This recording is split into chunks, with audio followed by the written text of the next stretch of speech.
Hi అండి అందరికీ welcome to my channel. ఈరోజు వీడియోలో చార్ధామ్లో ఒకటైనటువంటి పూరి జగన్నాథుడి ఆలయం, అలాగే ఒరిస్సాలో చూడవలసిన ప్రదేశాలు, అలాగే ఒరిస్సా టూర్ ప్లాన్ గురించి కూడా పూర్తి వివరాలు అయితే తెలుసుకుందామండి. ఒరిస్సాలో అయితే చూడవలసిన ప్రదేశాలు అయితే చాలా ఉంటాయి, కానీ మనం ముఖ్యంగా మిస్ కాకుండా చూడవలసిన ప్రదేశాలు అయితే పూరి జగన్నాథుడి ఆలయం, అలాగే భువనేశ్వర్, కోణార్క్ దేవాలయం, చిల్కా లేక్, ఇవి మాత్రం అస్సలు మిస్ కాకండి, చాలా బాగుంటాయి. మేమైతే ఇక్కడ జర్నీ రాజమండ్రి నుంచి స్టార్ట్ చేసాం కాబట్టి రాజమండ్రిలో అయితే పూరి తిరుపతి ట్రైన్ అయితే డైలీ ఉంటుంది, కాకపోతే జర్నీ టైం కొంచెం ఎక్కువ. వీక్లీ సండే మాత్రం గరీబ్రాథ్ ఉంటుందండి. ఈ ట్రైన్ ఎక్కితే మాత్రం మనం ఎర్లీ మార్నింగ్ 6కి అయితే చేరుకుంటాము. మనం రూమ్స్ బుక్ చేసుకోవడానికి అయితే ఆన్లైన్లో హోటల్ బుకింగ్ యాప్స్లో చెక్ చేసుకొని మంచి రేటింగ్ అలాగే రివ్యూస్ ఉన్న హోటల్ని అయితే బుక్ చేసుకోవాలండి. అలాగే మనం సన్ రైజ్ని ఎంజాయ్ చేయాలనుకుంటే మాత్రం పూరి బీచ్ దగ్గర రూమ్స్ బాగుంటాయి. మనం 2-3 దర్శనాలు చేసుకోవాలి అనుకుంటే మాత్రం పూరి టెంపుల్ దగ్గరే రూమ్ తీసుకుంటే చాలా బెటర్ అనమాట. అలాగే puri bus stand, railway station దగ్గర కూడా మనకి రూమ్లు అయితే అవైలబిలిటీ ఉంటాయండి. మనం చూసుకుని మంచి రేటింగ్ ఉన్న రూమ్స్ అయితే మనం బుక్ చేసుకోవాలి. మనం తీసుకున్న రూమ్స్లో అయితే ఫ్రెష్ అయిపోయిన తర్వాత పూరి జగన్నాథుడి దర్శనానికి అయితే బయలుదేరాలండి. మేము వెళ్ళే టైంకి చీకటి పడిపోయింది, కానీ మీకు కుదిరితే మాత్రం సాయంత్రం 4 గంటల నుంచి 6 గంటల మధ్యలో టెంపుల్లో ఉండేలాగా ప్లాన్ చేసుకోవాలి. ఎందుకంటే ప్రతిరోజు పూరి జగన్నాథుడి ఆలయం పైన గోపురం పైన ఉండే జెండానైతే మారుస్తారండి. ఇది చూడడానికి చాలా అద్భుతంగా ఉంటుందన్నమాట, చాలా ఎత్తులో ఉంటుంది. ఈ జెండా మార్చడం అనే ఆచారం అయితే 800 సంవత్సరాలుగా జరుగుతూనే ఉందంట. ఈ దృశ్యాన్ని అయితే అస్సలు మిస్ కాకండి. అలాగే సాయంత్రం సమయంలో అయితే మనకి దీపకాంతులతో చాలా బాగుంటుంది చూడడానికి. అసలు ఈ జగన్నాథుడి ఆలయం గురించి అయితే చెప్పుకోవాలంటే చాలా అద్భుతాలు ఉంటాయి. అలాగే గాలికి వ్యతిరేకంగా గోపురం పైన ఉండే జెండా మనకి వ్యతిరేక దిశలో ఎగురుతూ ఉంటుంది, అది మీరు అబ్జర్వ్ చేయండి. ఈ పూరికి అయితే ఒక స్పెషల్ ఉందండి. మనకి పూరిలో ప్రసాదం చాలా స్పెషల్ అనమాట. ఎంతమంది భక్తులు ఎంత తెచ్చినా వ్యర్థం అవని ప్రసాదం అండి. అలాగే స్నానయాత్ర తర్వాత స్వామివారికి అయితే జ్వరం వస్తుందంట. ప్రతి సంవత్సరం కూడా అలాగే జ్వరం తెచ్చుకునే స్వామివారిని, అలాగే స్వామివారి ఆలయం శిఖరం నుంచి వైకుంఠానికైతే దారి కూడా ఉందని చెప్పి చాలామంది చెప్తూ ఉంటారు. తన ఆలయానికి రాలేని భక్తుల కోసం తానే వెలుపలికి వచ్చే స్వామివారు అంటండి. దాని అర్థం ఏమిటంటే స్వామివారి రథయాత్ర అండి. అసలు ఆ రథయాత్ర గురించి చెప్పాలంటే మాత్రం ప్రపంచంలోనే అతి గొప్ప రథయాత్ర అండి. అంటే అంత పెద్ద రథయాత్ర మనం ఎప్పుడు చూడము. ఆ రథయాత్రలో పాల్గొన్న, అలాగే రథయాత్రను చూసినా కానీ వాళ్ళకి పునర్జన్మ ఉండదని నమ్ముతూ ఉంటారు. పునర్జన్మ ఉండదు అంటే అది శాపం కాదు, దేవునిలో ఐక్యం అవడం అని అర్థం.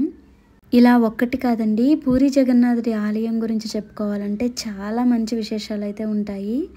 పూరి ప్రధాన ఆలయం ఒక్కటే అయినప్పటికీ కూడా జెండా ఎగురుతున్న గోపురంలో మాత్రం శ్రీకృష్ణ పరమాత్ముల వారు తన అన్న చెల్లి అయినటువంటి బలరాములు, సుభద్ర సమేతుడై మనకు దర్శనమిస్తారు. అవే మనకు కనిపిస్తున్న 3 కొయ్య బొమ్మలు. బయట చూసినప్పుడు అరుణ స్తంభం కూడా కనిపిస్తుంది. జీవితంలో ఒక్కసారైనా కానీ పూరి జగన్నాథుడి దర్శనం మాత్రం చేసుకోండి, చాలా బాగుంటుంది.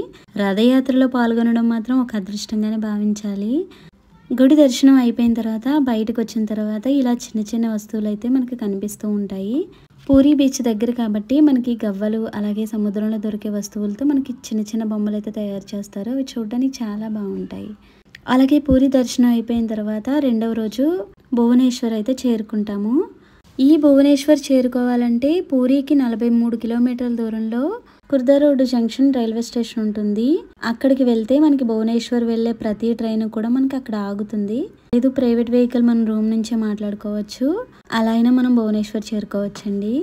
భువనేశ్వర్ గురించి చెప్పుకోవాలంటే మాత్రం ఈ భువనేశ్వర్ టెంపుల్ చూడడానికే మనకి 2-3 గంటలు అయితే పట్టేస్తుందండి. మనం చూస్తున్నదైతే భువనేశ్వర్లో లింగరాజ్ ఆలయం అండి.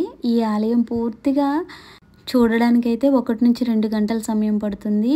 మనకి పర్వదినాలలో అయితే ఇంకొంచెం ఎక్కువ టైమే పడుతుందండి.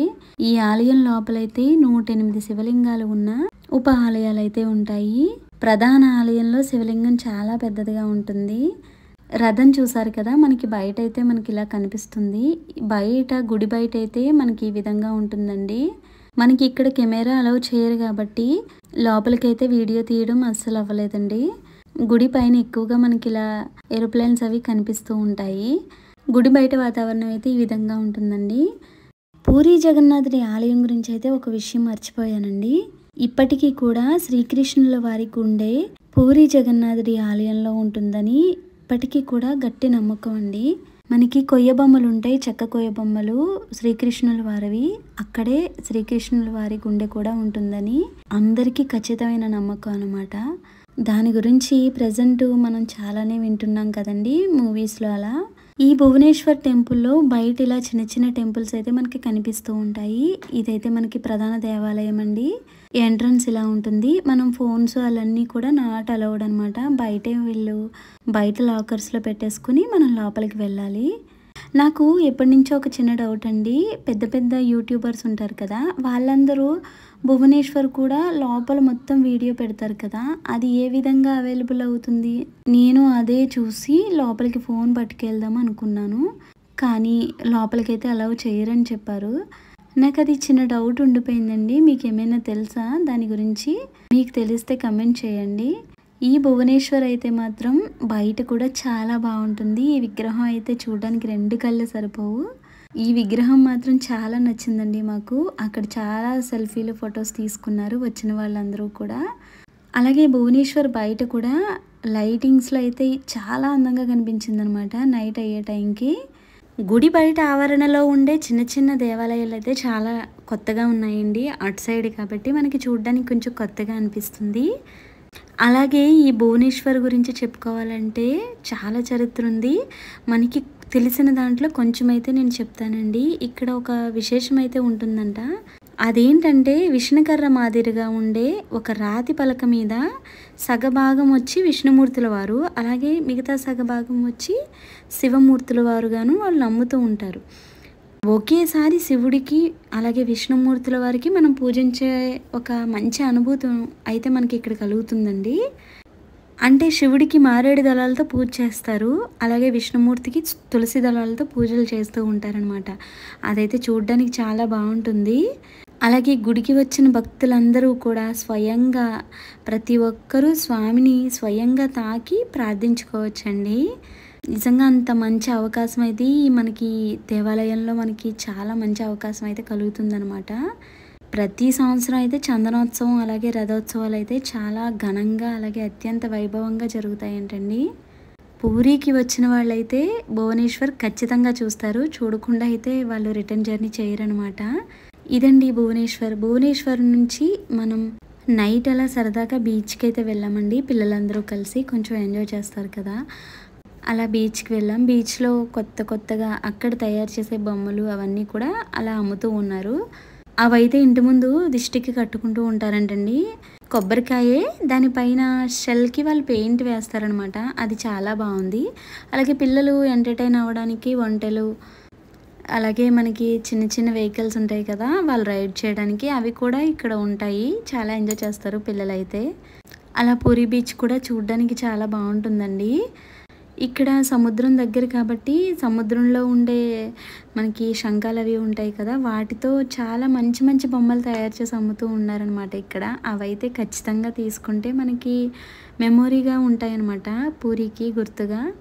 ఇక్కడ ఆర్ట్ ఒకటి తయారు చేశారండి, శాండ్ ఆర్ట్. అది చూడడానికి చాలా బాగుందనమాట. ఇసుకతో శివుడి బొమ్మనైతే ఆయన చాలా చక్కగా తీర్చిదిద్దారు. అక్కడికి చాలామంది వచ్చి ఫొటోస్ అవి తీసుకుంటూ ఉండేవారు అనమాట. అది చూడడానికి చాలా అద్భుతంగా ఉందన్నమాట. ఇదిగోండి ఇలా ఆయన తయారు చేసి ఒక 20 రూపీస్ అలా మనకి తోచినంత ఇచ్చి ఫొటోస్ అవి తీసుకోవచ్చు అనమాట. ఇలా మేము పూరీ బీచ్లో అయితే కొంచెం సేపే ఉన్నాం కానీ బాగా ఎంజాయ్ చేసామండి. పిల్లలు బాగా ఎంజాయ్ చేశారు. అక్కడి నుంచి మేము రెస్ట్ రూమ్కి అయితే వెళ్ళిపోయాము. తీసుకున్న రూమ్స్లో స్టే చేసి నెక్స్ట్ డే మేము కోనార్క్ అయితే వెళ్ళామండి. కోనార్క్ అందరికీ తెలిసిందే కదండి, సూర్యదేవుని యొక్క ఆలయము.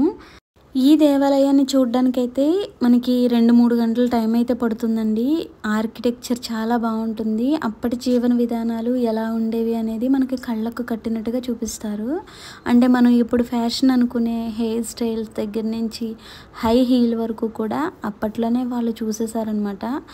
అలా మనం అనుకోవడానికి అక్కడ వాళ్ళ ఆర్కిటెక్చర్ మనకి కళ్ళకు కట్టినట్టుగా చూపిస్తారు.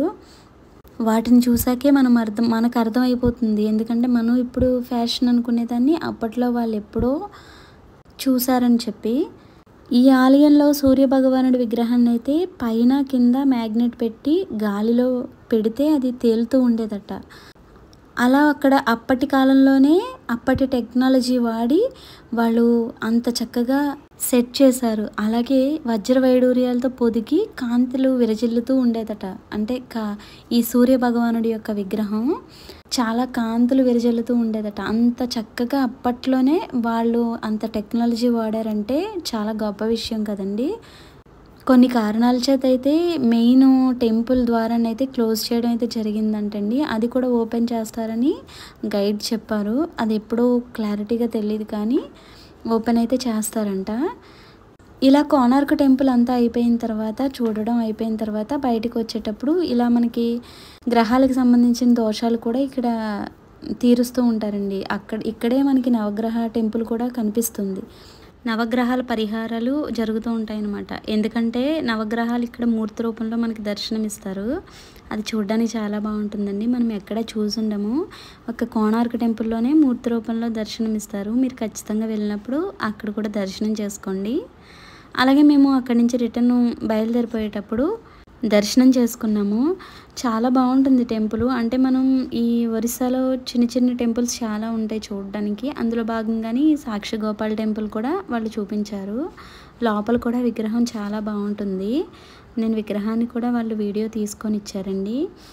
చాలామంది మేము ఎర్లీ మార్నింగ్ 7 ముందే వెళ్ళాము. అప్పటికే జనాలు వచ్చేసారు. చూసారు కదా, ఇది సాక్షి గోపాల్ టెంపుల్ అండి. ఇక్కడ విగ్రహం ఈ విధంగా ఉంటుంది. మనం ఇక్కడ కూడా దర్శనం చేసుకున్న తర్వాత లాస్ట్గా ఈ ఒరిస్సాలో ఫేమస్ అయినటువంటి రఘురాజ్పూర్ గ్రామానికి అయితే వచ్చామండి. ఇక్కడ మనకి టైం లేదు కానీ మాకు ఇక్కడ 1 డే ఫుల్ ఉన్నా కానీ మనకి అసలు బోర్ కొట్టదనమాట. అంటే వీళ్ళు చేతితో తయారు చేసిన హస్తకళలు అయితే వీళ్ళు ఇక్కడ పాపం వాళ్ళే స్వయంగా వాళ్ళు అమ్ముకుంటూ ఉంటారు. హౌస్ అదే, వాళ్ళ షాప్ కూడా అదే. చూడడానికి మాత్రం ఊరు మాత్రం చాలా అద్భుతంగా ఉంటుందండి. అంటే ఇంటి ముందు అంతా కూడా వాళ్ళు ఈ విధంగానే చక్కగా మంచి మంచి ఆర్ట్స్ అవి వేసుకుంటుంటారు. గోడల పైన కానీ వాళ్ళ ఇల్లు కానీ చూడడానికి మనకి మంచి ఫీలింగ్ అయితే ఉంటుందన్నమాట. ఈ ఊరు ఎంత చూసినా మనకి బోర్ కొట్టదు. ఎక్కువ టైం ఉంటే బాగుండేది అనిపిస్తూ ఉంటుంది. నచ్చినవి ఏదైనా తీసుకుని పాపం వాళ్ళని ఎంకరేజ్ చేస్తే వాళ్ళు కూడా హ్యాపీ ఫీల్ అవుతారు. ఇదండి మా పూరి ప్రయాణం. మీకు ఈ వీడియో యూజ్ఫుల్ అయితే లైక్ చేయండి, షేర్ చేయండి. కొత్తగా చూసే వాళ్ళైతే నా ఛానల్ సబ్స్క్రైబ్ చేసుకోండి. అసలు విషయం ఏంటంటే పూరి ఖచ్చితంగా 10,000తో మనం ఫినిష్ చేయొచ్చండి. మనకి ట్రైన్ టికెట్ కూడా 390 రూపీస్ అయితే స్లీపర్ కాస్ట్ ఉంటుందండి. థర్డ్ ఏసీ అయితే 1000 రూపీస్. అలాగే 2 టైర్స్ అయితే 1100 అలా ఉంటుందన్నమాట. పూరి టు రాజమండ్రి అయినా, రాజమండ్రి టు పూరి అయినా మనకి ఈ బడ్జెట్లో మనం ఫినిష్ చేసేయచ్చు. నేను స్లీపర్ కాస్ట్తో కలిపి జర్నీ అవన్నీ కలిపి జర్నీకి ఓన్లీ 3000, రూమ్స్కి ఒక 3000, ఫుడ్కి అలా మనం 2000 వేసుకున్నా. లోకల్లో తిరిగే ఈ వెహికల్స్కి మనం ఒక 4000 అయితే వేసుకోవాలండి. ఇవన్నీ కలిపినా మనకి 12,000లో మనం ఫినిష్ చేసేయచ్చు. మనం ఫుడ్ ఇవన్నీ కూడా మన పిల్లలు ఉంటారు కాబట్టి వాటిని బట్టి మనం ఫుడ్ ఇవన్నీ కూడా కాస్ట్లు వేసుకుంటాం కదండి. మనం ఫ్రెండ్లీ బడ్జెట్తో వెళ్తే ఖచ్చితంగా 10,000లో మనం పూరి అయితే ఫినిష్ చేసేయచ్చండి. ఈ వీడియో అయితే మీకు ఖచ్చితంగా నచ్చింది అనుకుంటున్నాను. నచ్చితే ఖచ్చితంగా లైక్ చేయండి. కొత్తగా చూసే వాళ్ళైతే నా ఛానల్ సబ్స్క్రైబ్ చేసి నా ఛానల్ సపోర్ట్ చేయండి. Thanks for watching.